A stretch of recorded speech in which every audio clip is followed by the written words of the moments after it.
what is the percentage of people we're actually going to be testing for coronavirus that are showing symptoms? Are we sort of rationing out who we can test? Because I know you said it could be the flu, it could be cold, it could be But other things. this is Thank you. true for all laboratory tests that are done. They should only be done on people who are sick, because that's what was mentioned earlier. Testing somebody who's not sick is much more likely to give you a false positive than anything else. So in medicine, as a rule, we don't test people who are not sick. This is not a test for, are you a carrier of this virus? The reason to do this test is actually to establish a diagnosis in people who are sick, so we know who has coronavirus infection and who has some other cause for their illness.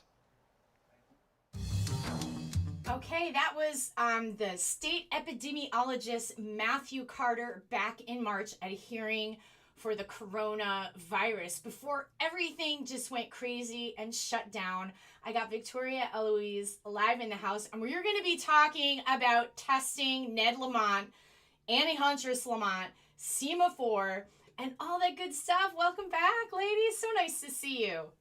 Hello. How you doing? So good to see you. Yeah, it's nice. We had a week off for a bit, but we're back on the path here. So, you've been busy. I really like what you did with the video that you made, and we're gonna jump into that and play a little clip of that. But Victoria's done a great thing for us by doing a video with all of the slides and explaining them so beautifully and in such a way that's engaging and takes you deep through this topic of SEMA4, the lobbying, which were blowing my mind away about what they're doing with the lobbying, and the whole. I really appreciate the way you take anyone who's just brand new to what some of the problems have been right now in our state with corruption and how they play these games with shells and Delaware and pretty wild stuff. Yeah, people, I feel like a lot of people maybe don't dig into it because it seems like so foreign, like really hard to understand, or, oh, that's for people with MBAs or people who, I mean, anyone can understand it, and a lot of these concepts are really simple. But when you get like CEOs explaining them, all they just convolute everything. But a regular person can understand any of it, and so I think it's so important to talk about it. Plus, I'm a nerd and I love politics, so yeah. Nice. Excellent work. So I'm just going to pull up that screen. I've got a screen with you and oh my gosh. Let me hold on a second, guys. I got something screwy here I got to fix. So let me get that. That's me. Let me get to Victoria here. Why her screen? There we go. There we go. So let me just get this. Click on this. All right. Let's see. So I'm sorry about that. I'm having just a slight bit of difficulty just getting that. Okay, here we go. So this is the video that you did. So just give me like a synopsis, like an overview of what you did, and maybe we'll play a little bit of it, and then you can explain a little further. I'm kind of like I think I'm like 6 minutes in the queue. I'm not sure where that's going to take us. It's a little hard for me to queue up to something exact, but just give us an overview and then we'll play a little and discuss it. Sure. So I essentially just start with an idea, and then just go, because there's always something that'll take you to the next spot. And so I really, the best place to start is always money. Because it's like, if it's entered into a computer, it's findable. It just is. And so, and we found so much related to open checkbook. And so I just decided, and I knew with everything we've found, with everything, because I'm not the only one talking about SEMA4. Like, people have raised issues about it. SEMA4, the COVID test lab first lady. And so, but I just, I knew there was more there. And so I just put in SEMA4 into Open Checkbook and looked at the payments, looked to see if there was anything that looked off. Okay. And then I noticed those two payments that were different from all the other ones. And, given we're getting closer and closer to the election, I don't know why lobbying popped in my head, but it did. And so I decided, I just went to, because the references I use are not, I use articles to elaborate, but the base of my research and the sites that I use are, federally verifiable government, state websites. And I think over time, I've just sort of collected this list of resources. And so I knew about Senate.gov and how, they list tons of information on lobbying. And so that's where I started. And, then it just went from to the next thing and the next thing and the next thing. So, It's yeah. Go ahead. It's like unraveling this, it's like unraveling a, oh my gosh, I don't know, this like cranky ball of, oh my God, it's like a giant Slayer size onion. Okay, it's like 400 years worth of a growing onion, and there's not enough. I probably could spend all day for the rest of however many years locating corruption. It's just been going and going and going, and so yeah, it's not the finding it that's difficult. It's the deciding which portion of the corruption you want to look at, because there's so much. Every sector, and it's not just in Connecticut, but every sector of our state is infected with this terrible corruption, and so there's no lack of information. Yeah, it's just pretty wild. So let's I got it pulled up here, so I'm gonna jump in on the screen. I'm just gonna press play and we'll play it for a little bit. I'm not sure where we're gonna come in, but let's see how this works. Sure. Okay. $30,000 on lobbying through the Alpine Group. Okay? That particular financial lobby exchange was related to legislation and regulations related to COVID-19 and testing and relief. I just want to say here that it is against the law for a public official to engage legislative actions or policy changes or lobbying.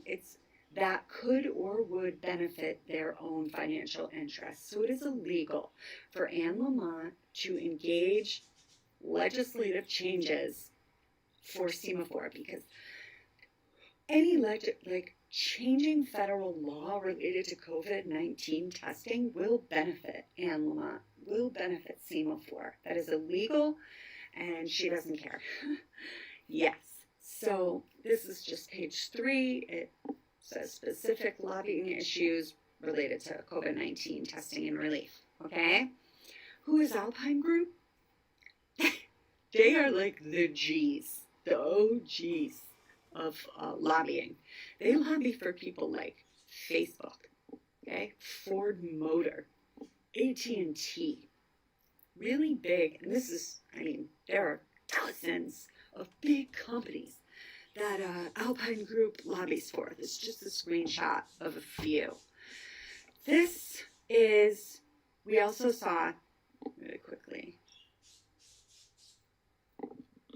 so SEMA4, iPolicy Solutions are the lobbyists for SEMA4, just like Alpine Group. This is lobbying information for iPolicy Solutions. Brand new company, started in 2019 by Jennifer Lieb.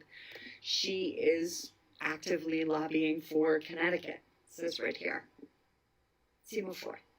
Now, Invitae, Global Healthy Living Foundation, Association for Molecular Pathology, Genomedical, and 23andMe, everybody knows that, but Twist Bioscience, those companies are directly involved with public officials, healthcare personnel, very wealthy individuals. Those companies are directly involved with government personnel in our state. So this is a individual lobbying report for iPolicy Solutions, SEMA4, okay? In this exchange, also on July 20th, 2020, same day as the one from Alpine Group. The one from Alpine Group was at 6 p.m. This one was at 9:07 a.m. So in this exchange, SEMA4 through iPolicy spent $5,250. This one was related to advances in next generation sequencing technology. Nothing crazy there. Sorry, bear with me 1 sec. So nothing crazy there. So what's interesting to me though, before we get to that, so this, July 20th, 5,250. You go back here, July 20th, 30,000. Okay? So that brings the total spent on July 20th for SEMA4 to $35,250. Now, lobbyists also get paid, and they get paid a percentage of whatever was spent in the sale. So, interestingly, so the state cuts a check to SEMA4, okay, on July 17th. July 17th, it was a Friday. Monday, they cut so the state cuts a check on Friday, July 17th for SEMA4 for $36,000. Monday, that following Monday, SEMA4 spends $35,250 on lobbying. They also have to pay the lobbyists. The percentages of what they had to pay Alpine Group and iPolicy match perfectly. So I have no doubt that this money did not go to laboratory supplies as it was supposed to. It went to lobbying, which is beyond illegal. Federal aid, especially emergency aid, cannot be used for lobbying. But they don't. Wow.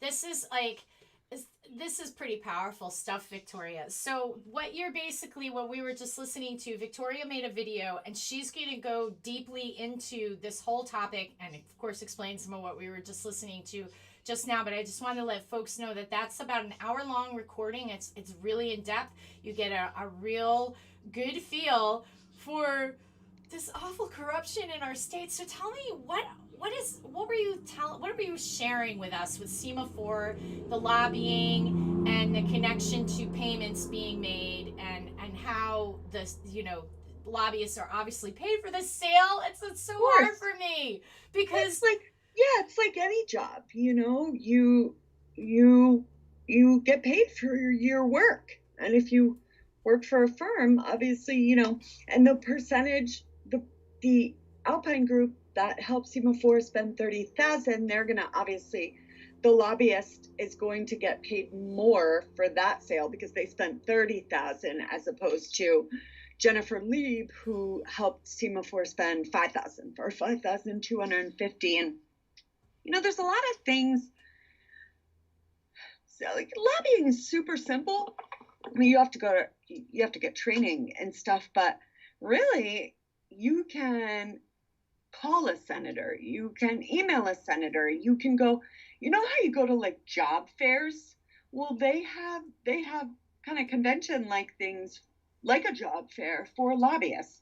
So you're just going to a senator, a politician, and your goal, the lobbyist goal is to get a law changed for whatever reason. And 99% of the time, it's not because you want to make the world a better place. It's because you have financial interests in getting those laws changed. And so, for example, with SEMA4, and let me just say, federal aid, okay? Federal aid cannot be used for lobbying. Can't happen. Can't do it. Especially emergency aid. So federal emergency management. Oh my God, what's the A in FEMA? Agency, excuse me, Federal Emergency Management Agency. So they are sending us a package, a package for a financial package. And I haven't looked at the numbers recently, but it's got to be close to 200 million by now.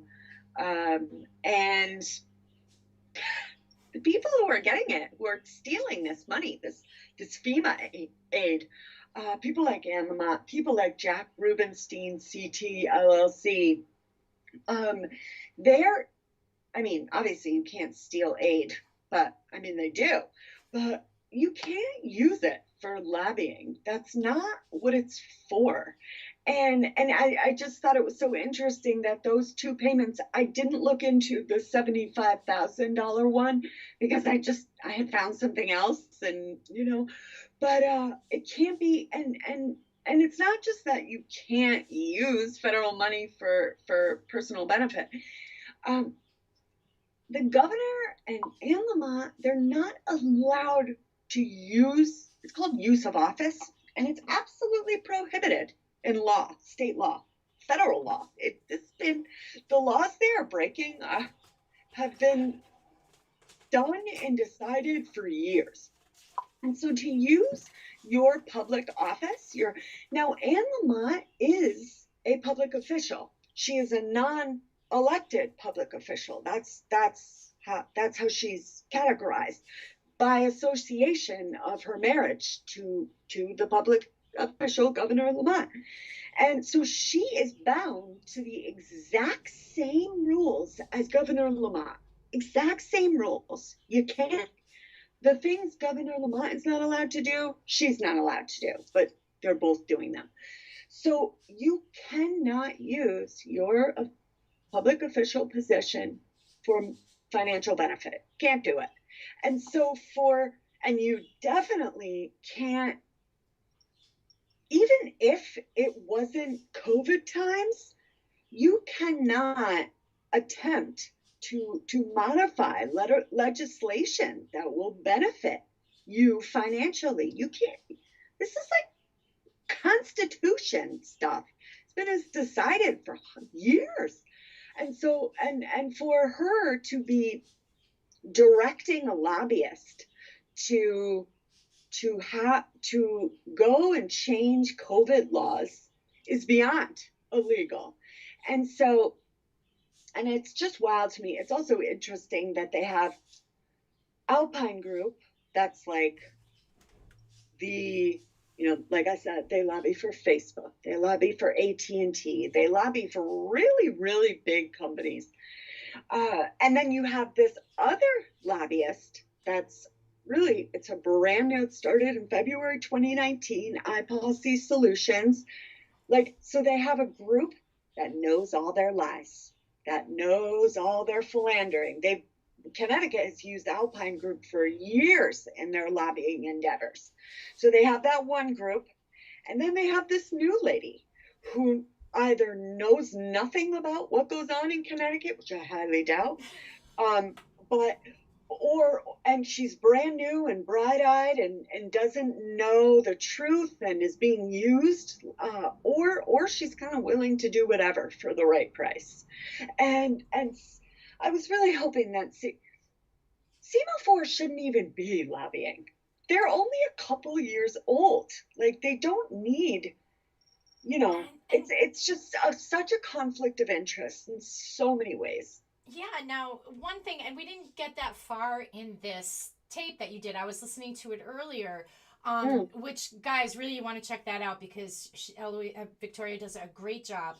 But how they were lobbying for these laws, SEMA4, even before COVID.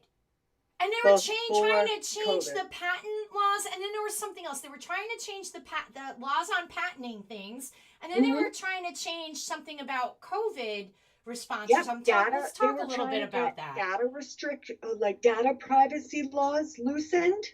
And we know what the state did in October 1st, 2019. Department of Public Health can look at anything they want now, any record. That went into effect last year. And so they wanted data restrictions changed, and they wanted the Ballot Act modified, which has to do with how the FDA, it's a process of how the FDA approves drugs and approves tests, and they wanted those laws changed. Why did you want those laws changed? The first lobbying SEMA4 did was I posted a report from April, but it started in February 2019. Well, that was a freaking year before COVID. And just like the ballot voting or the early ballot, the governor has attempted, and many Democrats are trying to make it seem like the early ballot thing was all about COVID. Oh my God, germs at the poll.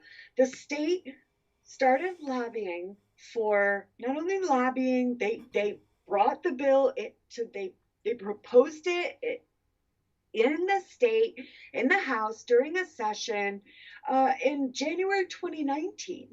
So these are things, laws that they have been working to change for over a year. Why? If there's supposed to be a problem in COVID times, that speaks volumes to me. Yeah. That's that.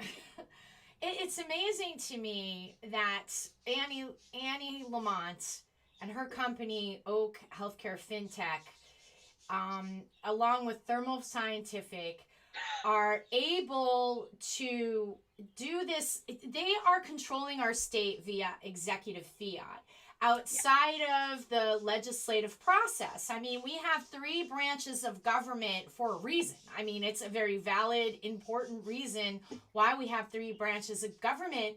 And it's absolutely eye-popping, shocking that the massive testing that's happening. And I just want to bring up the college kids, because I just learned a couple days ago that here in the state of Connecticut, the kids are tested that are in state colleges twice a week.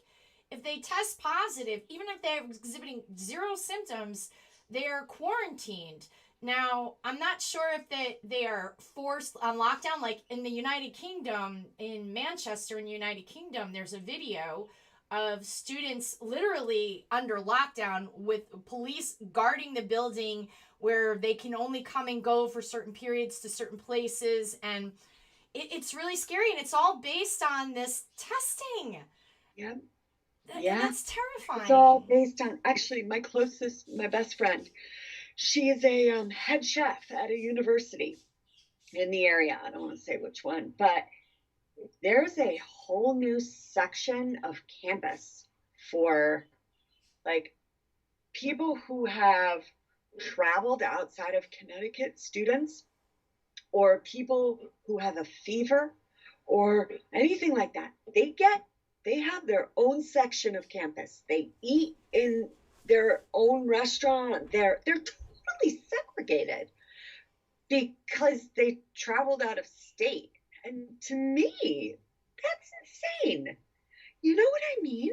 This has been, COVID-19 is no more deadly than a bad flu season. I'm sorry. I know people get so offended by that, but it's just a fact. Yeah. And so for these terrible things to be happening for a bad flu season, it's and the testing twice a week makes no sense.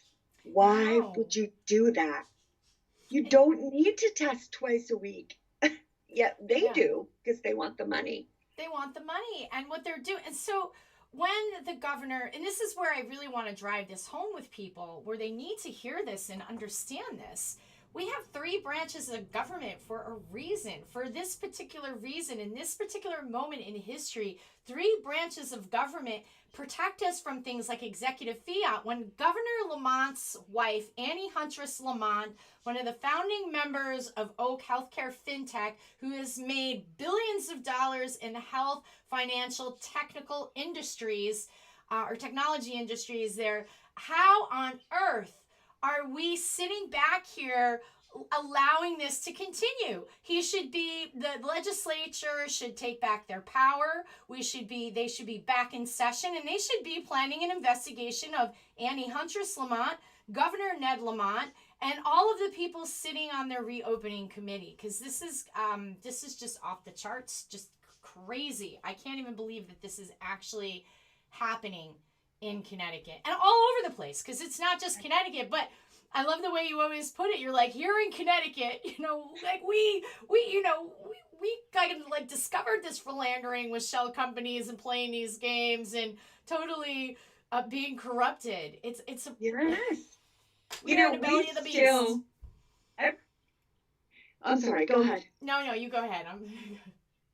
Every time I think about, and I posted about the fundamental orders before, and how Connecticut, back in the day, 400 years ago, they did not want to do the Constitution. They fought it. They didn't sign the Constitution when everybody else did. No way.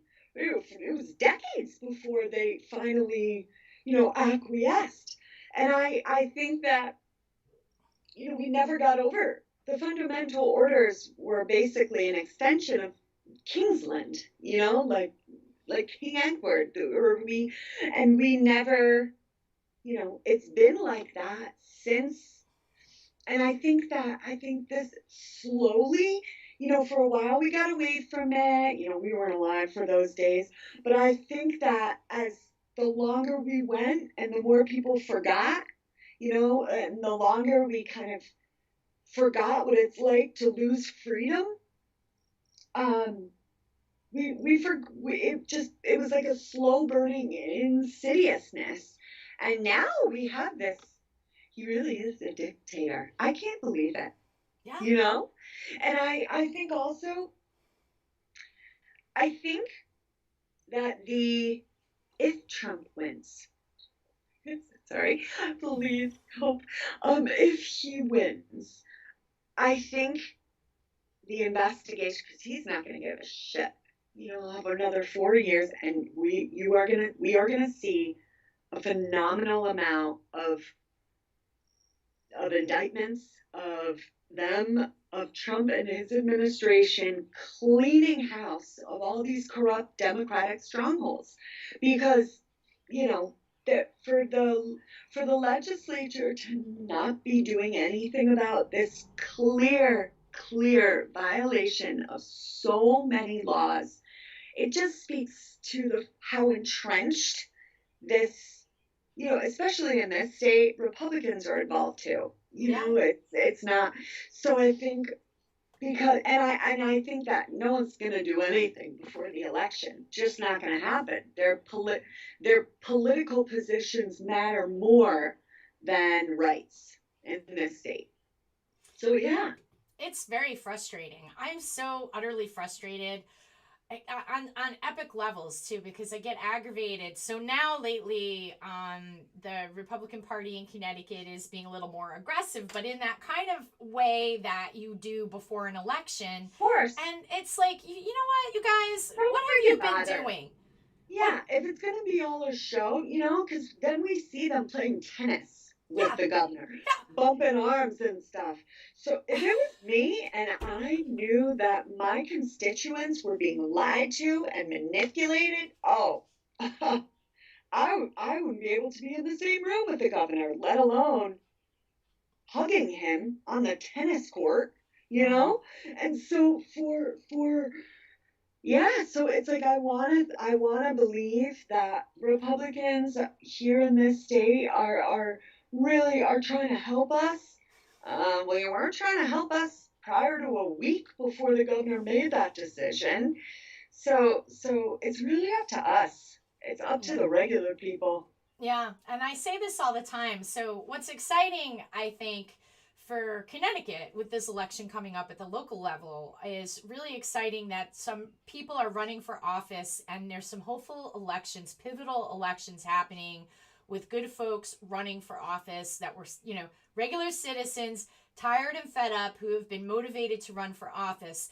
So I think if we can flip the House and Senate, even though the Republican Party in Connecticut is not perfect, it does send a very loud message. But our job as citizens doesn't stop at the polls. Our Right. job as citizens is deeper than that. And so all of us should find a place that we play a role and an active participation in government, whether it's somebody local thinking about running for office, whether it's you're getting involved in your local, even town councils getting really local, because that has a lot of power too, even in your own little towns and areas that you have, because, like the mayor of Cromwell, for example, he allowed the Cromwell businesses to open up even against Governor Lamont's edicts. And then it was just in Meriden recently where the Meriden, was it the superintendent? But anyway, Meriden lifted the football restriction so the kids could play in Meriden. And I believe there's other towns that might be jumping in, and there's an independent league, and that's football. But just going to show that there's all these different ways to get involved to take your power back. And it's so interesting because that mayor and those businesses that have opened up against or have brought football back or whatever against Lamont, they're not going to get in trouble because there is no law. So people are, and I get it, but for the people whose businesses are still closed, they're closed because they are afraid. There is no legal stand. They can open up and they will not get a ticket. They will not get shut down. There is no law. Just because Governor Lamont is having the media scare everybody, just because people are talking about it on NBC and Hartford Current, and people open up. Like, yeah. They don't have to follow these. They're really just recommendations. Yes. There's no authority behind them. And so that's something that, that's really important, Yes. And even when you see people getting arrested, so there's been a few videos, I'll just say this, a few, news clips and videos of people getting arrested, not wearing masks. I believe that's a setup. You cannot get arrested for something that is not a law. You can't.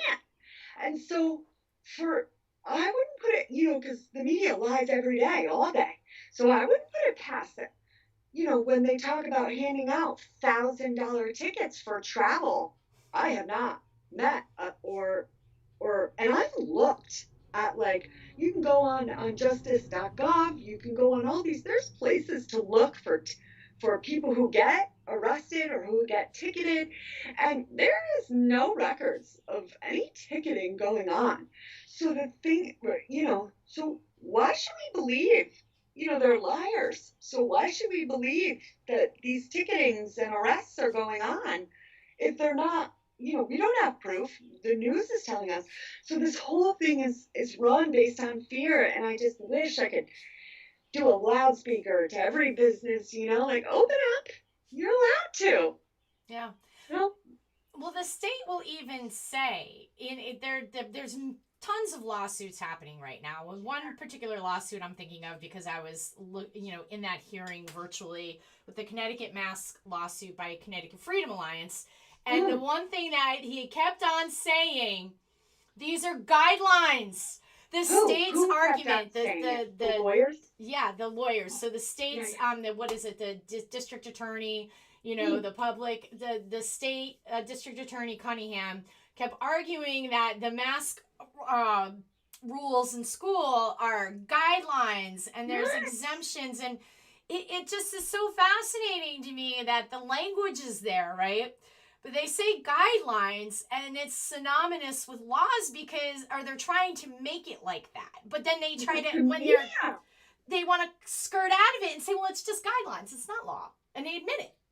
Yes. Only the legislature can institute new law. It's fact. It's just how it is. That's and fact. so there's all of this. Yeah.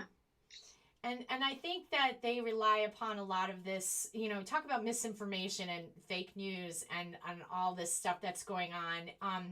And what we're seeing is that our governor here in the state of Connecticut and many other states, I know Michigan has got Governor Whitmer there, and I have friends in Michigan who relay stories all the time. Then we got the governor of Rhode Island now. She's like wanting to lock down the college kids, the poor college kids. They are the college kids are becoming like the experimental area for the greater society. So if they can lock up these kids and put them into quarantine and force them to be tested and to keep them locked into their dorms, if they can get away with that with the college kids, they're coming for the general population. That's what they're going for. And even in their own literature, because I was reading their laws about the masking of children here in the state of Connecticut, and even in their own literature that they wrote to the Department of Education, this is coming out of Governor Lamont's fiat office, because that's what it is. Yeah. It said that the masking of children and these rules will be happening for the foreseeable future. Yes. It's not going away, guys, unless we make it go away. The fight is now. And it's just so like, this is flu season now. I know. Conveniently. And I'm sorry, but for as long as children have been going to school, kids get sick, especially in the beginning, because they're surrounded by new bacteria from other kids. That is the most common practice. And so for them to be, and we're hearing about all these spikes in cases because they want to shut it all. They want to extend we're getting close to November, when his civil preparedness emergency was legally done in September. This whole thing is bullshit. But so we're getting close to, and so you're going to hear more and more and more about spikes in cases, not because of spikes in cases, because they want to extend his reign for one reason: federal money. Mm-hmm. When this emergency is over, no more federal. Well, that's the thing. They can steal it just like as they always stole it. I don't know why they need COVID to steal money. They've been stealing for decades. But the flow of federal aid into the state for testing, for housing, for education, the amount of money we're getting is like triple what we would usually get. And as soon as the topic of COVID dies, the money well's kind of dried up in terms of emergency. And so that's all this is about, and it's very, very, it's so infuriating to me that children, because I consider college kids I remember when I was a college kid and I was so far from an adult. I had a teenage mind. And to be going through that, I don't, it's frustrating, and I was thinking, it's super annoying to have to drive out to Greenwich, but, people should start freaking picketing outside Governor Lamont's house. Hey, man, that's an idea. Might have to bring that by some of the activists out there. I can't drive long distances because, and, but I would totally go with anyone that wanted to, Yeah. Come on. So. Yeah. Well, it's so maddening. So let's take a look at. Let's jump over here. Let's go into your. I think I'm all queued up for that. Let me get on to you over here so you can explain it. I'm getting all tongue twisted here. So let me see if I can pull that up so that the audience could see that a little bit better while you talk about it. I'm looking at the first slide from your post about the state ethics. Now this connects to, there her name is. Let's talk about this. So, the reason I knew about this ethics, just to call it an ethics, how about unethics, okay? The reason I knew about this unethics plan was from that Hartford Current article that we've talked about several times. And I actually, if you click on the first picture, which I'm quite sure you have, I in the comments there, you don't have to open it, but that's the current Hartford Courant article that I had first read that mentioned this ethics plan. Because when Governor Lamont was elected, when his wife was elected, Well, that's more accurate. Yeah, he was on the ballot, but she was really she's the governor. People were like, okay, this woman, she's not as clear and clean. This conniving pair. There's potential for a conflict of interest, and so people raised issue. And had regular citizens not raised issue, there would be no ethics plan at all. You know, they only drafted it because I'm sure, you know, people were like, okay, this is a problem. People need to acknowledge it. And so I knew this ethics plan existed, but I had only read about it in the article. And so this was a lawyer. Actually, I'm going to read this part on the side here because it sets it up well.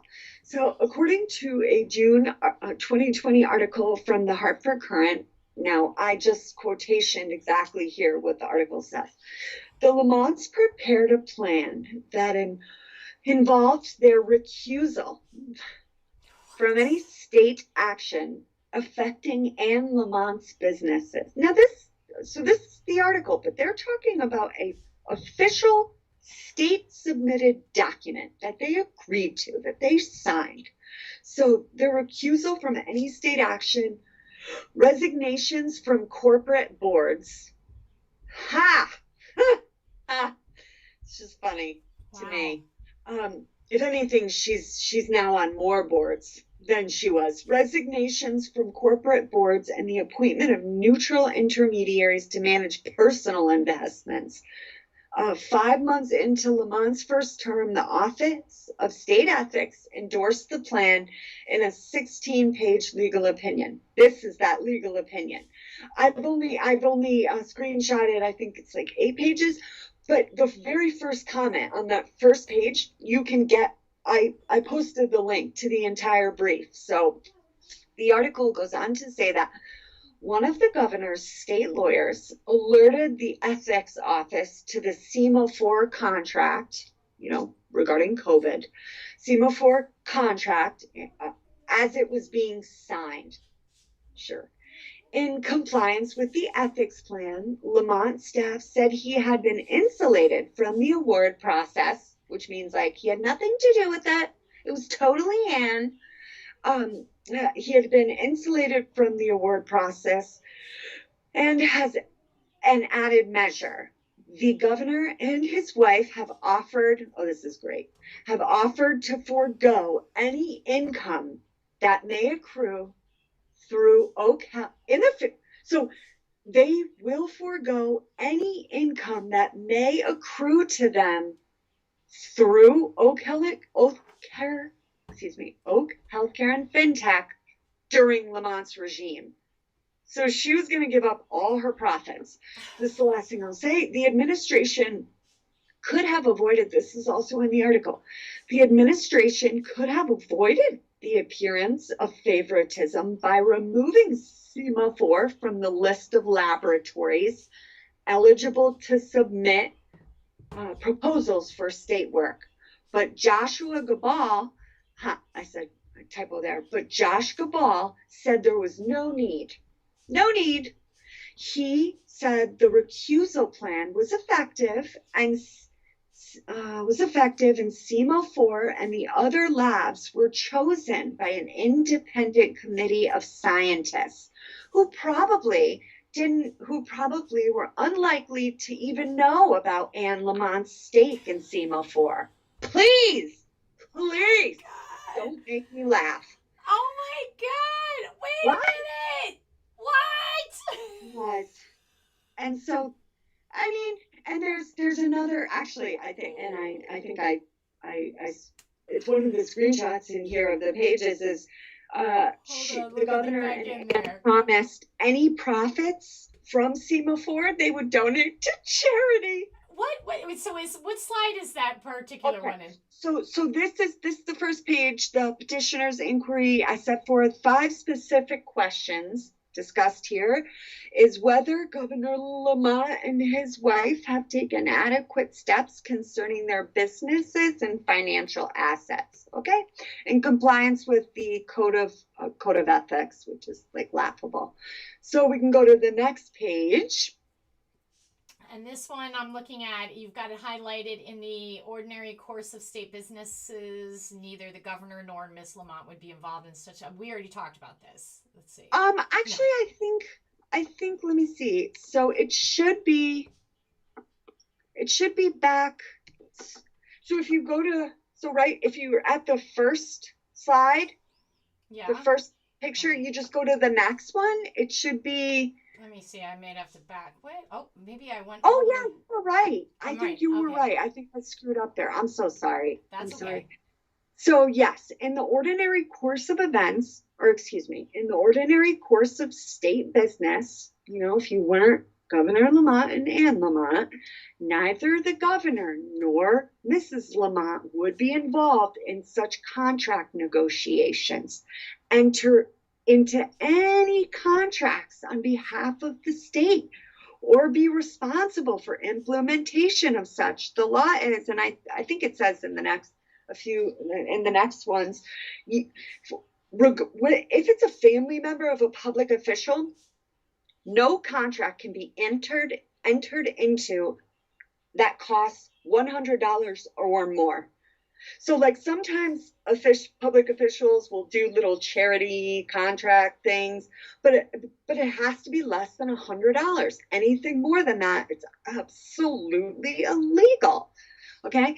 A substantial conflict might arise if the state were to pass legislation like SEMA4 lobbying. Illegal. If the state were to pass legislation, issue a regulation, or alter its policies in some way that benefit Oak Healthcare and FinTech. And this is what they are doing. SEMA4 is in the private financial portfolio of Oak Healthcare and FinTech. It belongs to Oak Healthcare and FinTech. So for them to be lobbying to change laws, it's against the law. And it's not only against the law, it's against their own ethics plan. The governor and Mrs. Lamont intend to take proactive measures to eliminate any possibility of a substantial conflict of interest or a potential conflict of interest in the case of Mrs. Lamont. Specifically, Governor Lamont and Mrs. Lamont intend to proactively recuse themselves from taking any official action that directly and specifically involves Oak Healthcare and FinTech or any of their portfolio companies. Oh, yeah, sure. We believe that. This is like right in our face. This is like really just wild. It's like all right here. And for anyone who retorts with, well, it's COVID. There's emergencies. SEMA4 was needed. Listen to me. Ann Lamont was growing her business, SEMA4, way before COVID. Okay? Not way before, because it's technically only been open till 2018. So that's way before COVID. She was lobbying to change laws related to SEMA4 in 2019, way before COVID. So these laws, this was submitted in May 2019. 1 month before, April 2019, she was lobbying to change the laws for SEMA4 on the Patent Act, on data privacy, and the Valid Act. COVID wasn't around for another year. So for anyone who's saying, well, an emergency requires big steps, She was breaking these laws before COVID, way before. So for people, you know, that's not an excuse. COVID is not an excuse. You were breaking these laws literally while you were signing this document. So, yes, so we can go to the next page if you want. Yeah, sure. Let me pull this up over here. All right, I'm on it. The Office of State Ethics. Yes, yes. So it should say page 4 of 16 at the top. Yep, it does. So, and I really recommend people reading the whole brief because it's just mind blowing. Like, it's so clear how little they care about law after you read it. But this highlight says Governor Lamont, Mrs. Lamont, their immediate family and associated businesses are barred from entering into any state contracts unless the contract has been awarded through an open and public process, which SEMA4 was not. SEMA4, Jackson Laboratory, Genesis, and Yale, the process was not open in public. Those labs were already done and decided even before COVID. So usually what has to legally happen is the state will solicit companies. The state will put out a bid saying for these 200 or whatever, 50 or even 20 companies, please submit your proposals as to why you would be the best lab for us. And that didn't happen. That didn't happen here. And so the governor and Mrs. Lamont would commit to recusing themselves from taking any official action that could reasonably be expected to result in a direct financial benefit or harm to themselves or to an associated business. So, Healthcare and FinTech just spending $121 million to buy SEMA4? That's recusing themselves? Well, what about Governor Lamont having Alexian Pharmaceuticals in his trust fund, the Vanguard Morgan Trust Fund, them buying a shitload of Alexian stock and Alexian being in league with SEMA4 and Sanofi, who's doing flu shots for 6-month-olds at this, this is a joke. This is laughable. Wow, what you just did is just made my head spin. So, because you brought up it's so mind blowing. So they have this, they're going to be recused, which is total BS. And like judges, if a judge has a conflict of interest in a situation that makes them not, because it's really about impartiality. Yeah. Oh, somebody asked a question. Let me just. So this they say, what is the highlighted text from? This is from the state ethics office. Where can they find that again? Oh, so I put the link. So on the very first slide, in the comment right below, I don't know if you want to swing back to it, Jay, real quick so I can show people. Yeah, let me see if I can. I'm going to screen out and I'm going to, whoops. Oh, wow, I just screened out big time. Let me see if I can go. I'm going to go in here, guys. So we're going to get to that link. So you can follow Victoria. Let me see. And that's in the comments. I got a mail here. So let's see. Yeah. Is it in the comments there? I don't see. Yes. So it should be on the very, so when you click on the first picture. Oh, is it back further? No, it should be. It's the very first page. The very first page. Let me see. Let me just click out of here for a second. Yeah. All right. So it's the very first page, which here it is. The State of Connecticut Office of State Ethics. And now, and if you look on the comments on the right there, you see the very top one that says portal.ct.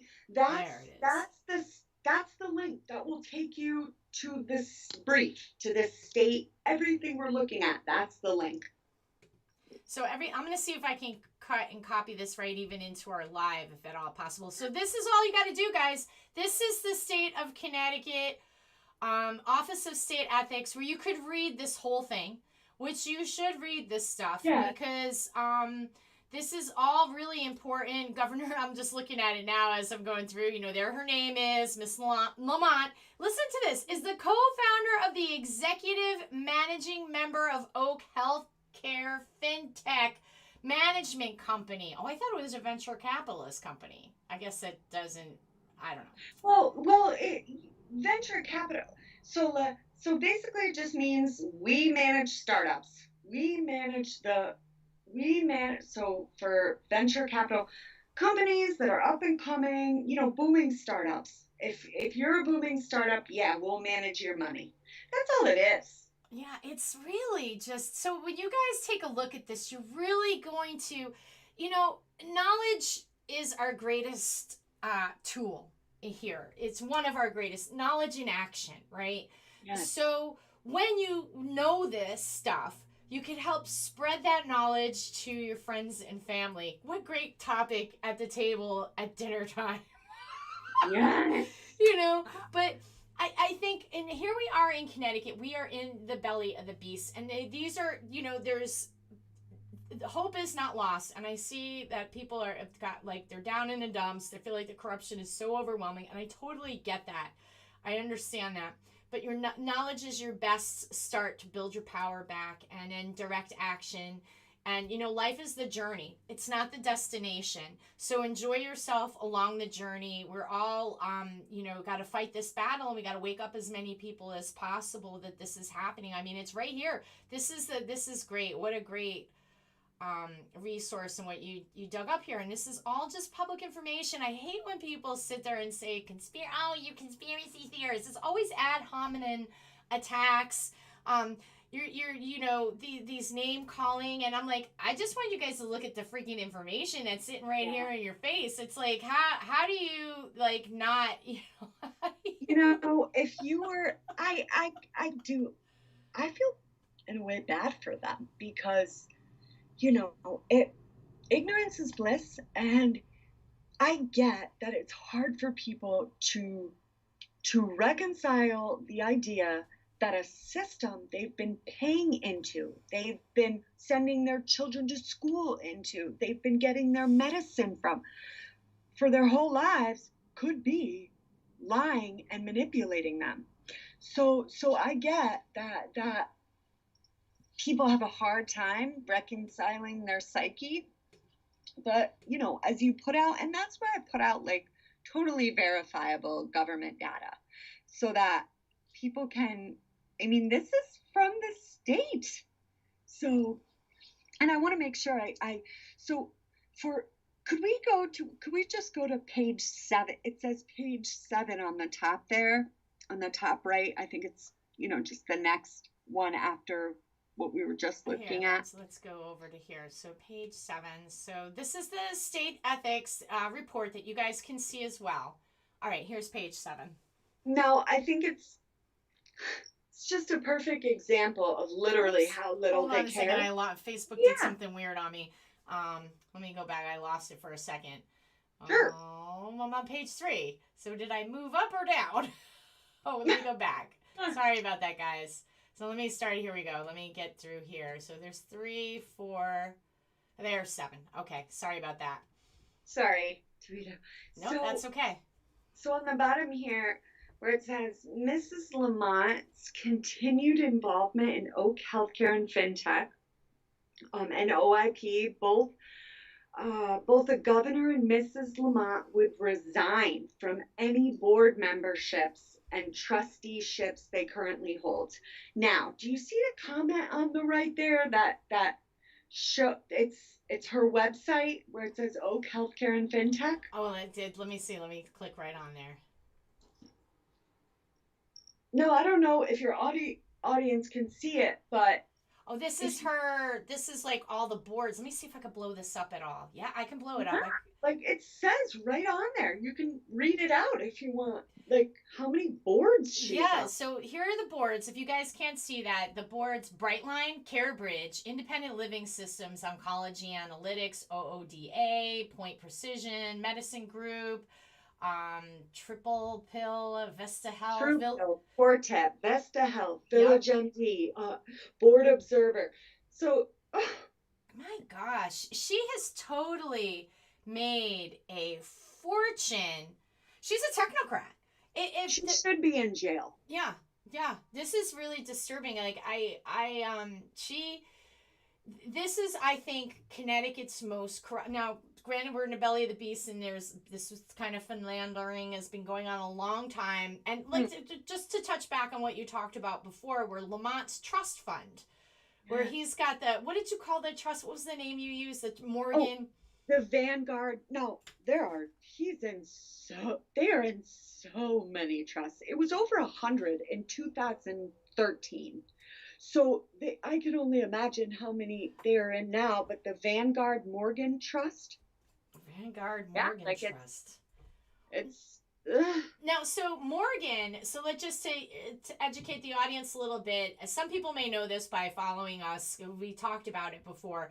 But Governor Lamont's grandfather, Thomas Lamont, is the descendant. Thomas Lamont was in the House of Morgan. That's J.P. Morgan and Chase, guys. So this is like, when we think about the whole idea of a deep state, of the power, the elite structure that controls the power of the country, basically. I mean, this is the ilk that Lamont is coming from, and the kind of power that Annie's investment firm has, Oak Healthcare FinTech, where they're totally in violation of state ethics rules, where they put a little paper together and talk about how they're going to recuse themselves. Meanwhile, they're not doing anything. They're making hand over fist from testing, they're lobbying, changing laws that benefit them financially.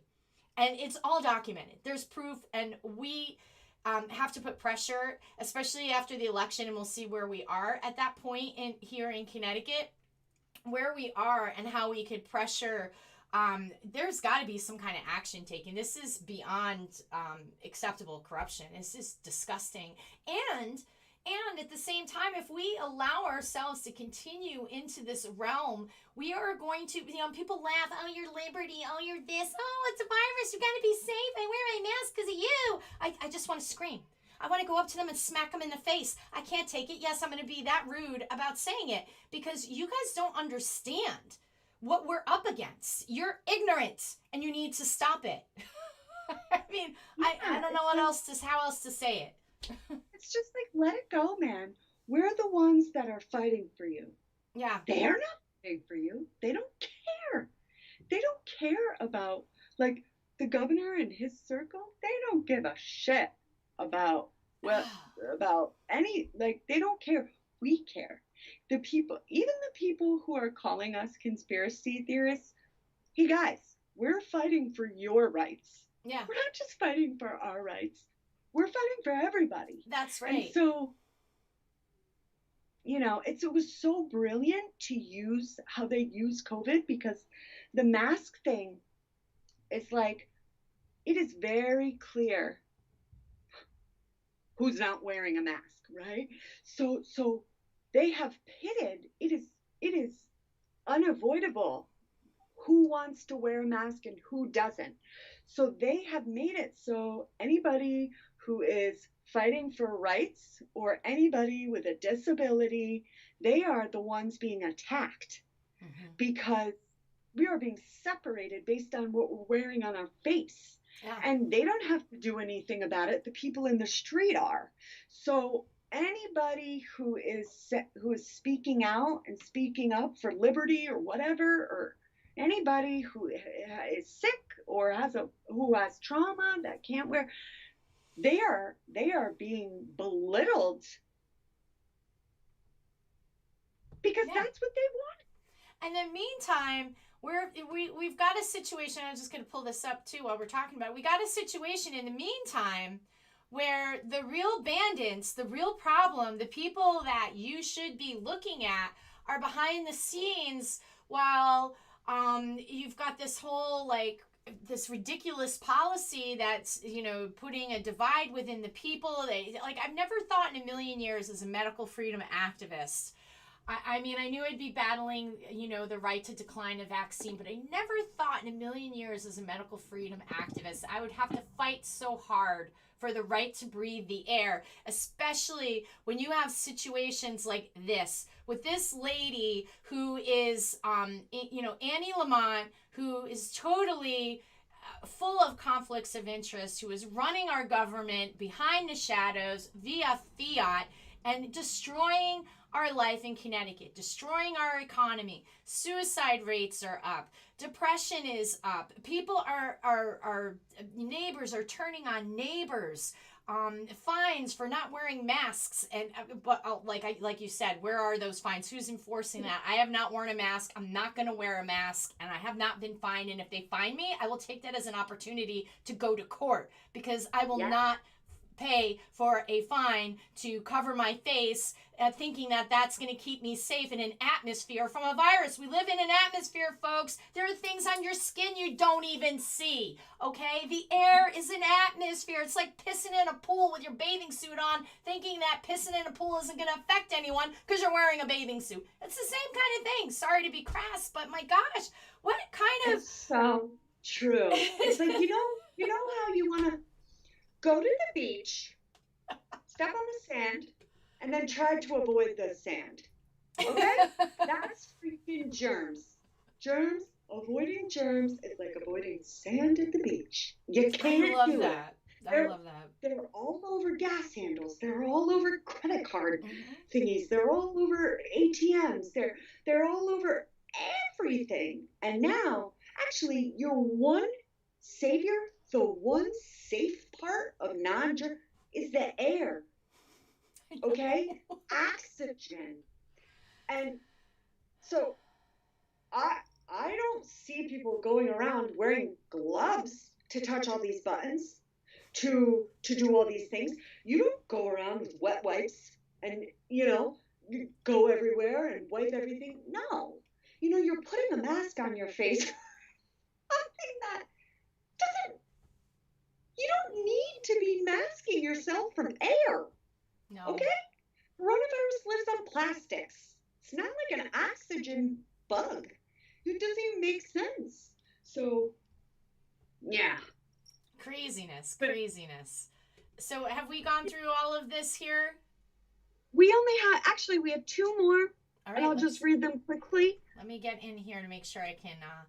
So this is, I think knowledge is power. All right, did I just move? No, I didn't do it. Okay, there we go. Did I go too many? Page 10? No, sorry. Yes, but I didn't use every page, so that's why it went from 7 to 10. Okay, no problem. Just want to make sure I'm in the right spot. All right, what you got here? So I'll just read this. So under the law, General Statutes, SEC 1 through 79, a public official, including an elected state official, I'm sorry, hold here. Okay, wait, let me back up here. So public officials, as that term is defined in general statute, both the governor and Mrs. Lamont are subject to substantial conflicts of interest provision. They gotta follow the law set forth in the general statutes. Under that provision, public official, including an elected state official, has an interest which is in substantial conflict with the proper discharge of his or her duties if he has reason to believe or expect that his spouse, a dependent child, or a business with which he is associated will derive a direct monetary gain or suffer a direct monetary loss, as the case may be, by reason of his official activity. So they can't engage in actions that affect their business interests. period.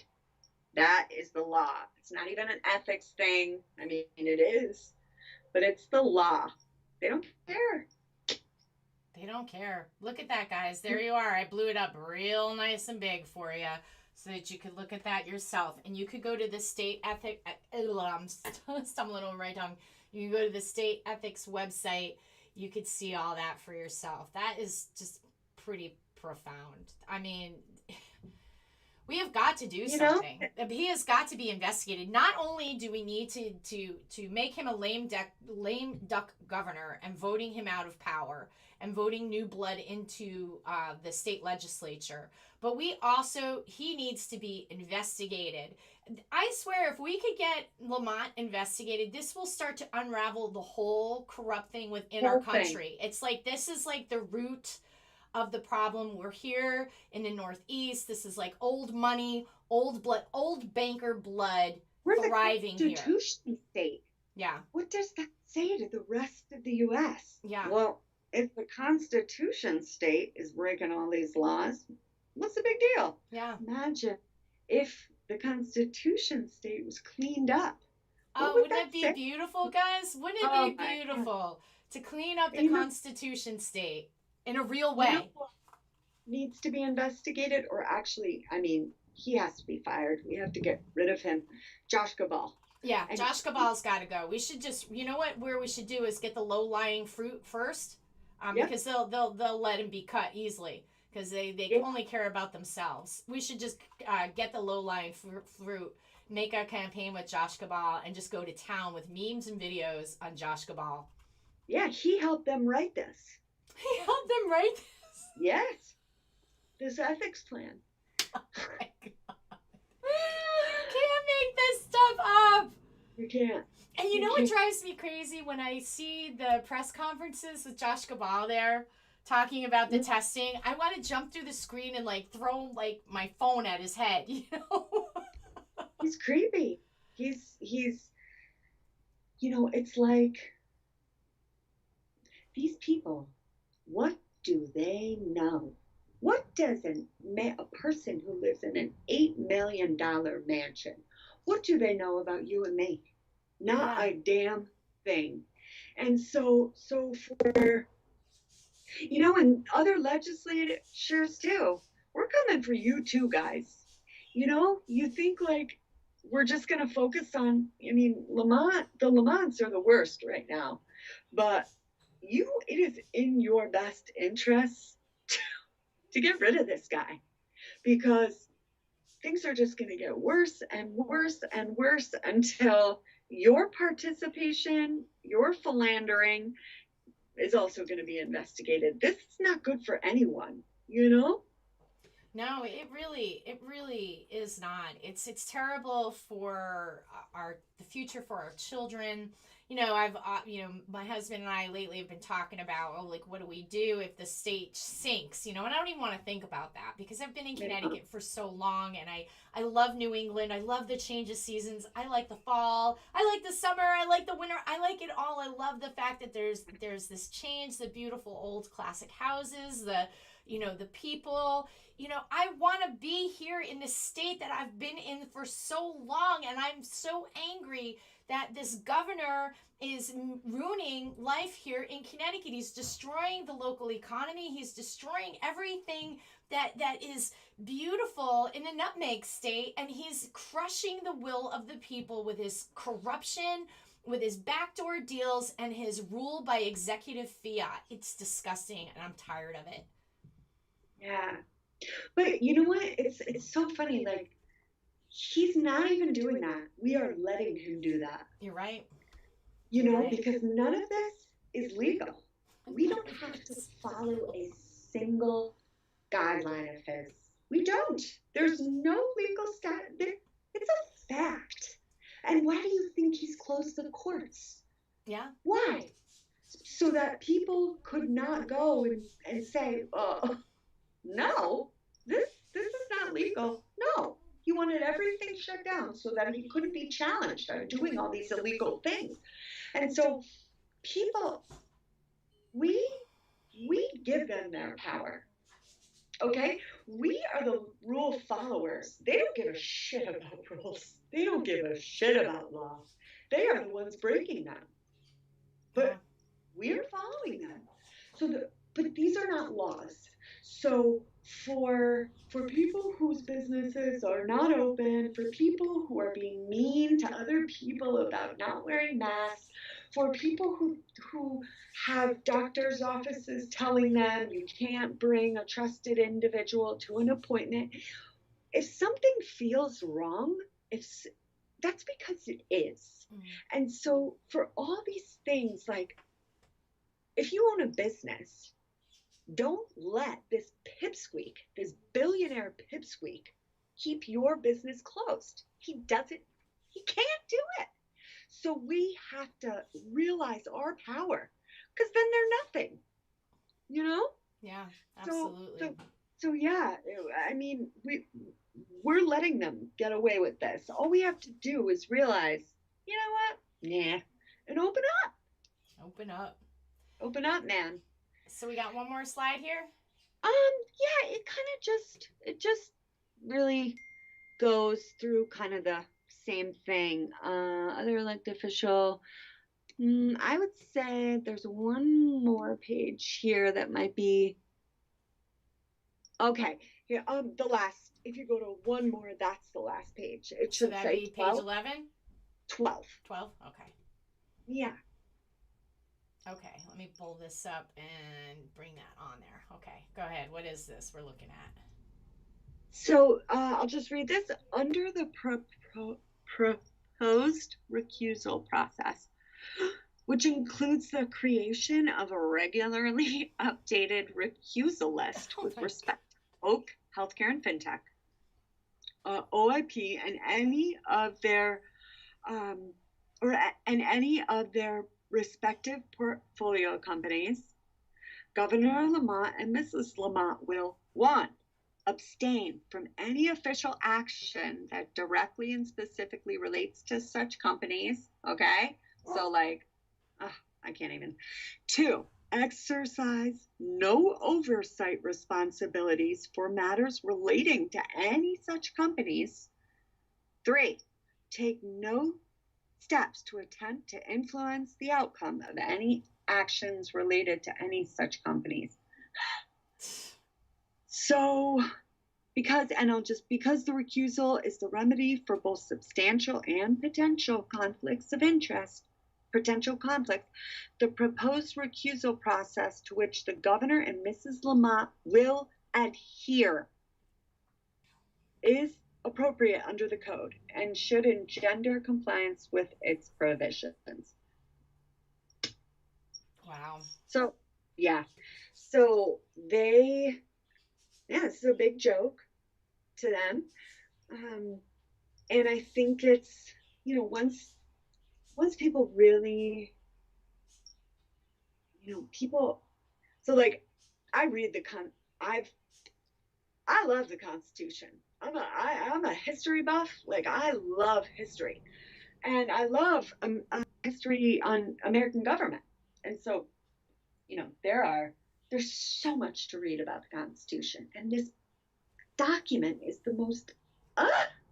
It's like Jim from, Sam from your Jim from Big Sky wrote it. It is so brilliant, but so pertinent to today. Like, they talk about things as if they are, the forefathers, they talk about it as if they're right. It was just written. Like, the language is everything that was not supposed to be done in the future is happening. Mm-hmm. And they wrote out that very specific, Constitution, the document, to make sure what happened in England would not happen in America. And it's happening. And I think that if people just read a little bit more and read a little bit, just turn off CNN, just turn it off, turn off WFSB, turn off CBS, turn off NBC Connecticut, don't read the Hartford Courant, read real journalism, or today that's like me and you, people people outside, people in these groups that we're involved in, Connecticut Citizens Against Ned Lamont or Connecticut Mhm. Unmasked ET. If you just read their information, it won't take long to convince you. Um, yeah, so like you said, knowledge is power, and uh, Wow. yeah. Heavy duty stuff there, guys. So, lots to think about. And yeah, we got our work cut out for us. I mean, I'm hopeful because I do believe in the power of the people. At the end of the day, it's the power of the people that really drive what you're going to tolerate. So if we tolerate being ruled under a autocrat, a dictator, which is what Ned Lamont is acting like, and don't we need to demand from our individual legislators in each of our districts, also getting involved more at the local level, looking at the first selectmen and the mayors of towns and stuff like that, and making sure they're adhering to the basic principles that make us a constitutional republic, and that we are governed via consent. So if we don't consent, we cannot be governed. And it really, the power is ultimately in our hands, even though we are fighting this major, my cat's starting to break in. So even though we're fighting this major, battle, to not lose hope that it's not the destination, it's the journey. So don't allow yourselves to be consumed with, oh boy, he's almost in it. He's going to tear my green screen down. Wouldn't that be funny? My little crazy orange cat. But we're just about to conclude anyways. He's trying to bust down my door to get into the studio. So stay strong, Patriots out there. Thank you again so much, Victoria. We'll tap in. And guys, go check out Victoria's wall. That was a really, really cool presentation that she put together with all those slides, chock full of big time information. So go check that out. Thank you so much.